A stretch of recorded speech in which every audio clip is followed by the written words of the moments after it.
Hello again. As some of you who have been watching other videos on this channel, you might have heard me mention that I thought I'd do a series of unboxings of fairly rare kits. So I thought I'd start with this one, which, as you can see, I'm holding the box, a pretty large box as well.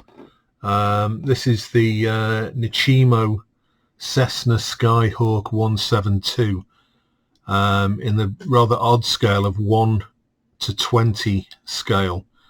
That's kind of like the standard scale for Tamiya Formula One cars, and I think they did do a couple of other cars. I seem to remember a Porsche in that scale, but it's not really a common scale for aircraft. They tend to be more like 1/24th. And it doesn't really fit in with much else really. So quite why they chose this scale, I'm not really sure. The kit dates from 1972, and according to ScaleMate, it's never been reissued. So every copy you find out in the wild is from the original issue of the kit, I think. And there does seem to be quite a lot of these out there. But they are getting very, very expensive now.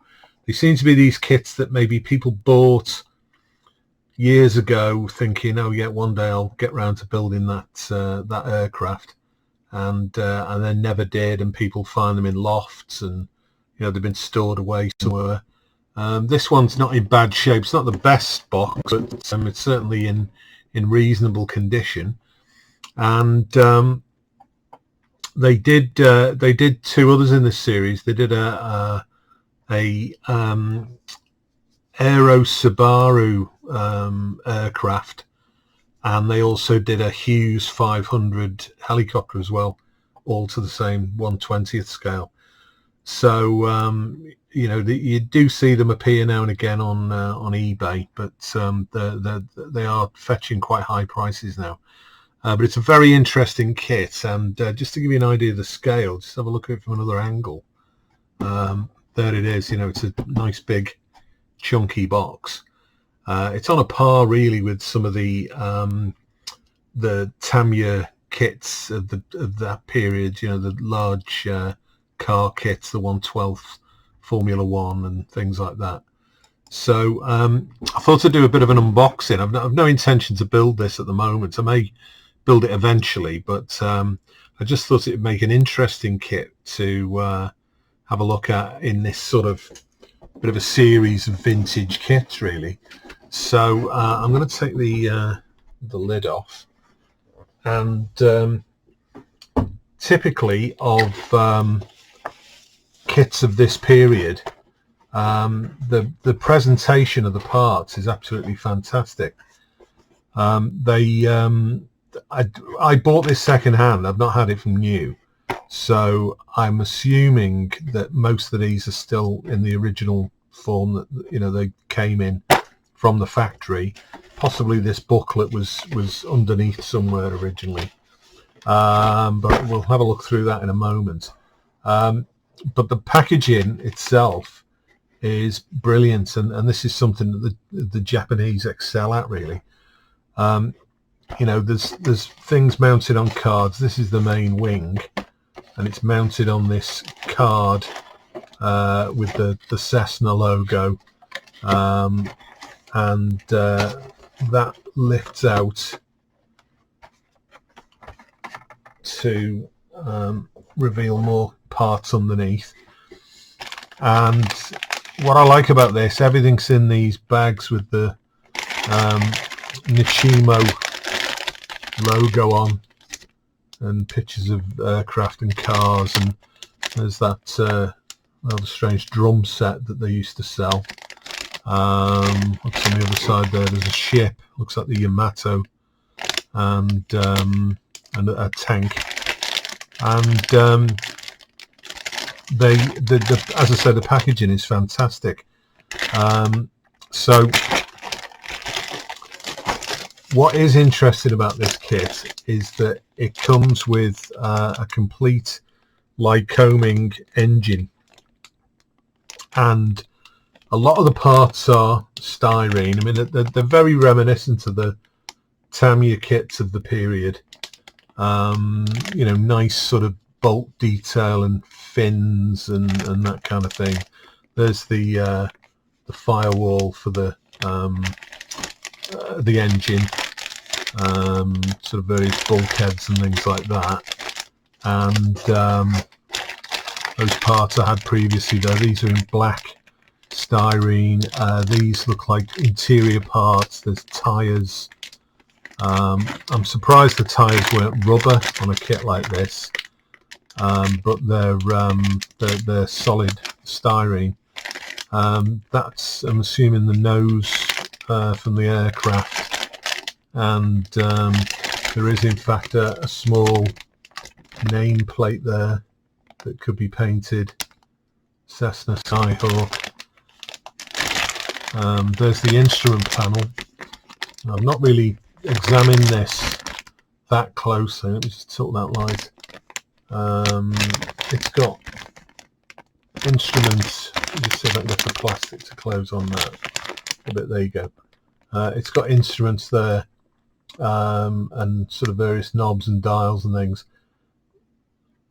I'm assuming that there's a decal for the various instruments. The main components are in here, so you can get an idea of the size. It's a nice big size, as I say, larger than 1/24th, and some very nice clear transparencies for the main windscreen and the rear windows and the side windows, and again, all mounted on this card. It looks like there's the remains of some perished rubber bands here, so I'm assuming that these slots here, the parts would have been attached with rubber bands originally. So I'll pop those out of the way. And there's a nice little colour brochure here. That's got some colour details here. That's actually looks like a photograph, or a retouched photograph of the interior, with the seats and the sort of leather look interior. There's the engine and the front wheel, and there's the instrument panel and the controls there. There's this colour guide. Now, if these are the actual aircraft, then that must be quite a large diorama, and presumably they had some cars in scale with the aircraft. And then inside there's the colour guide for the actual plane itself. As typically with this sort of period of Japanese kits, everything's in Japanese. There's no English translation. I did look on ScaleMates, but there's no English version of the instructions either, so it would be really a case of just following photo references, really. I should imagine some of this is information about the colours, because there is some odd English words. Empress blue, velvet black, blue wing metallic, contralto blue, valor red, provincial red metallic, carnival yellow, golden rod, tiger yellow, gold fin metallic, and olive. I'm assuming, you know, that these might relate to an actual colour, or it might just be the literal English translation of those Japanese characters. So that's the colour brochure. These are parts of the interior. They're shown as like a sort of red-brown leather in the painting guide. There's quite a texture on these seats. You can see there the texture. So these are door cards for the inside of the doors. I think the seats are made to fold as well. But everything's in scale. There's nothing too gimmicky or toy-like in this. In here we have more, obviously, of the fuselage doors and things. But there's also this strip of brown vinyl material, which I'm assuming, without looking at the instructions, is possibly for the seat belts. And there's a strange piece of plastic in there. Can you see that sort of triangular piece of plastic? I'm not really sure what that is, unless it's wrapped around something. There's maybe a piece of wire in there. It's hard to see without stripping these bags open. So that might show up on the instructions. And then the strange packaging continues. So we've got this kind of plastic bag now. Looks like it, you know, like the old sort of Airfix kit type thing. With the header card, and then the two other parts of the wings, and then these figures. And the figures, they're not bad. I mean, they are a little bit toy-like. I suppose if you wanted to use these, you could do something with them. Or if they were painted up and put inside the plane, they wouldn't look too bad. There is a colour chart behind for the painting of those. They might paint up okay if you're really into figure painting. And it's unusual, you know, to even find figures in this scale. So that's the there's a loose part here. I don't know whether this came out of a bag or whether it was always loose in the kit. And they're just like, they are styrene. They're not polycaps or anything, but they are just hard styrene rings, possibly part of the engine. I don't know. You've then got this piece here, which is, in fact, there is rubber tyres, so you get the option of styrene or rubber tyres. Strangely, there's a sort of there's a blister here, and it says binding agent in English there. I'm presuming that was the glue, but there's no glue in it, and it's sealed.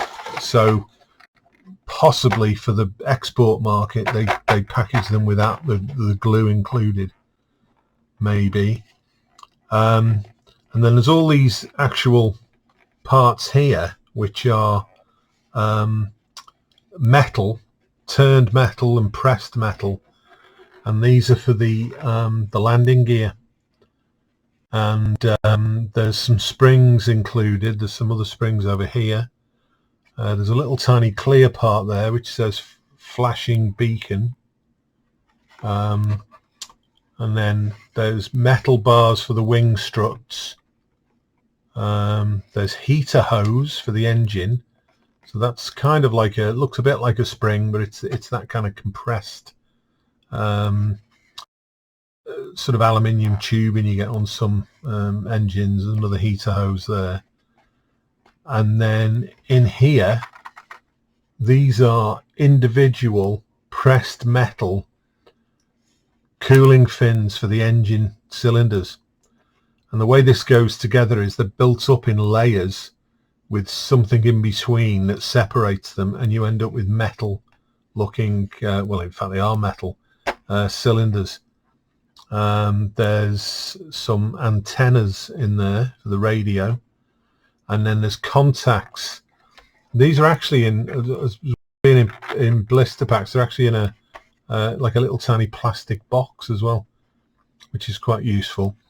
The strange thing is that the kit on the box is described as motorized, but there's no evidence of a motor inside this box. So potentially either the original owner of this kit's taken the motor out, or it was never included in the first place, and maybe it was just something, you know, that Japanese, sort of Japan only.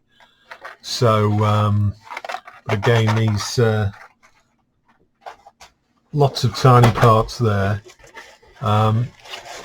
The decal sheet is in really good condition, really. Like how these would react to being put in water now. There's no real yellowing. There's a little tiny bit of yellowing on this carrier film there, but other than that, they look pretty decent. And if I do build this and I do come to use them, the plastic itself isn't stuck. You sometimes get the plastic bag stuck to the decal, but in this case it isn't. It looks like it is, but it's not. And you know, you pull those out there, and they're pretty decent, those. I think I'd be tempted to maybe overcoat them with some lacquer before I use them, just to, you know, in case they decide to break up inside the water. And in the back of this, there's a set of stickers, and these are kind of cut vinyl stickers. I don't know whether, you know, you just see them on the camera there, and these are registration numbers for various planes. Now, those don't appear to appear on here. So quite why they were supplied as vinyl stickers and the rest as decals, I don't know. But strange. There's some strange practices with some of these Japanese kits of the past. And then finally, the last thing in the box is this sort of catalogue of other kits that Nichimo produced. They used to do the 1/200 scale battleships. I think I seem to recall they made a Yamato in 1/200 scale. There it is, in fact, on the top of the list, which at the time was like the biggest warship model ever produced. Obviously since been produced by a couple of companies, I think. I think Trumpeter make one. They did some 1/35th tanks. I don't know whether these all originated with Nichimo or whether they were you know, from sort of molds from other companies. They did 1/30th scale tanks. So this is around the period when Tamiya were just starting their 1/35th series, and you know, there was a lot of really odd scales around. There was like 1/28th scale and things like that. They did some 1/48th aircraft, but I think these have also appeared under various other labels like Otaki and people like that. So that's basically the packaging. So if I just pop that out of the way now and maybe take a look at the instructions of this kit. And so it's printed on just plain paper, and there's some photos of the original, and then there's some information about putting models together. Now this is interesting.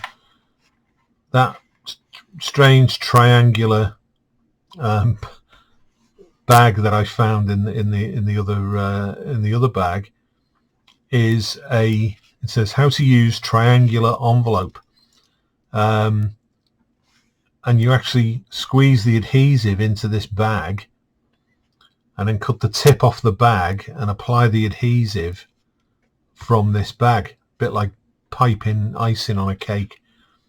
Never seen that before. I'm assuming it says adhertic bond. I'm assuming that's just their misprint of adhesive. You find with a lot of these early Japanese kits that the English translation in some cases doesn't make a lot of sense. But obviously, they were mainly made for the Japanese market. So I've never seen anything like that before. Quite why you'd have that and not just squeeze it out of the tube, I've no idea. But it's sort of before the days of liquid cement and things like that. And then, the vinyl is used for the seat belts. There gives you some dimensions to the seat belts, and so you put the seats together, you put the interior together, the engine goes together here, and you can actually see there how the fins are created. They go over like a central core, and each piece gets attached, each of the metal pieces with a spacer, and they end up looking like the actual fins on the engine. This is another one of those kits where there's very few of these show up online in terms of built examples. I don't recall ever seeing any built at a show. I might have walked past them without realizing, I don't know. There's mention of a miniature bulb here, which again I don't think was included in my kit, although it could be that maybe there was a bag with the motor and some sort of electronic bits and things, and they've gone missing. But again, strangely, the building the motor, it's just got a metal propeller shaft in, where you'd expect it to have the electric motor in. So I don't know. There might have been different grades of this kit, maybe. Again, typical for early Japanese kits. They've got these photos of finished parts, and then the rest of the engine goes together. It does look quite comprehensive, and I think if you had photos of the original engine, you could actually do a really good job of detailing this to a point where it looked like the real thing.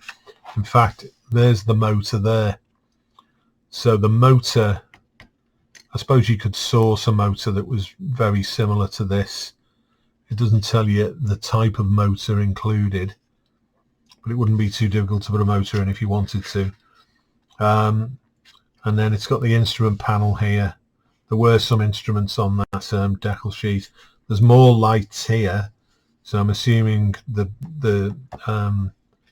interior was lit. Seems to be lots of springs attached to the control surfaces, so I'm assuming that you can move the control surface with your finger and they sort of bounce back. There's more springs there, you see, on the tail, so presumably they're trapped inside the parts, and that means that they spring back into place.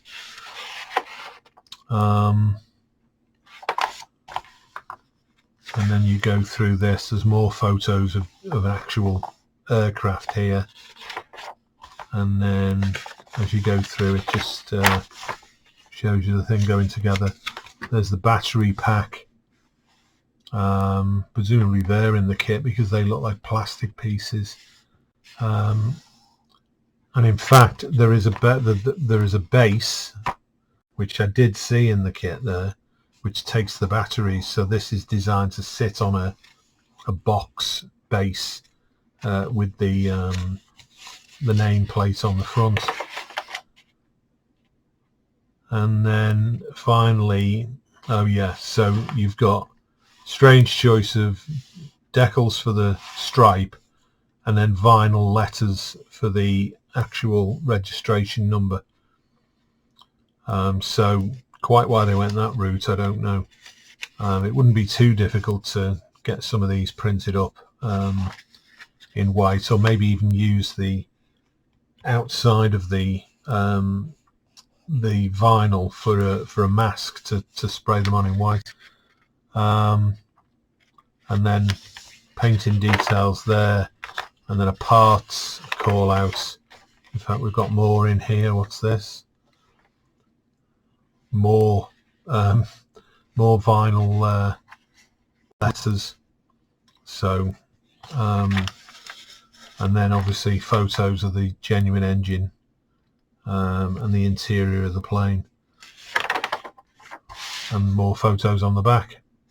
So overall, you know, it's a really nice kit. As I say, they do tend to fetch a very high price now. I've seen them online for as much as £300 a piece. I didn't pay anywhere near that, but I have had this kit for a while, but it's just interesting how the Japanese were so far ahead of the game in terms of presentation and some of the subject matter as well. I mean, you don't see very many civil aircraft like this in any scale, really. I know Airfix used to do some 172nd Cessnas and Beechcraft and things like that, I think there's been some 148th around in from various companies, but you just don't see anything like this nowadays. And it's strange that the interest was never really there in this kind of aircraft. Most commercial aircraft are airliners in much smaller scales, and you know, considering how ubiquitous these are all over the world, it's strange that they never really took off as a subject. So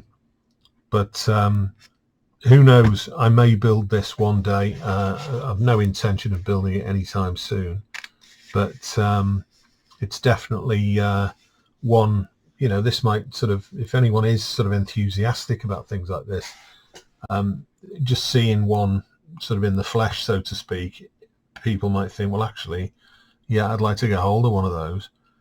And as I say, it's worth looking out on Marketplace and things like that, because they do turn up from time to time and people really don't know the true value.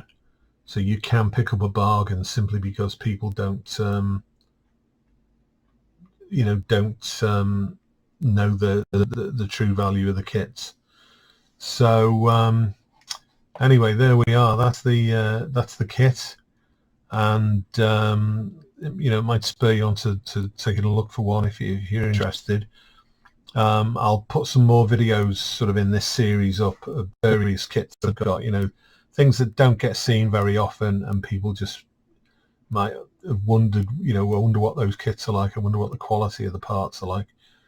So thanks again for watching, and if you want to hit the subscribe button, then please do. There'll be some more videos like this coming along, and obviously if you like this video, then like it too. Okay, thanks.